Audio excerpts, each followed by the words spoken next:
రాజన్న సిరిసిల్ల జిల్లా కోనరావుపేటలో విద్యార్థులు రోడ్డెక్కారు. మోడల్ స్కూల్కు వెళ్లేందుకు సమయానికి బస్సు రావడం లేదంటూ బాపుసాయిపేట గ్రామ విద్యార్థులు రోడ్డుపై బైఠాయించి నిరసన వ్యక్తం చేశారు.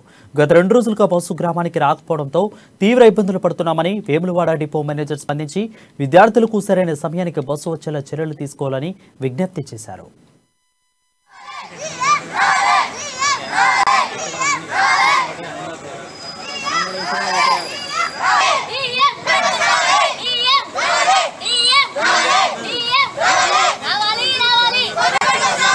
వెళ్ళడానికి మాకు బస్సు రావడం లేదు, ఇబ్బంది అవుతుంది. కావున మేము డిఎంకి ఫోన్ చేసిన బస్సు పంపిస్తా అంటున్నాం కానీ రావట్లేదు.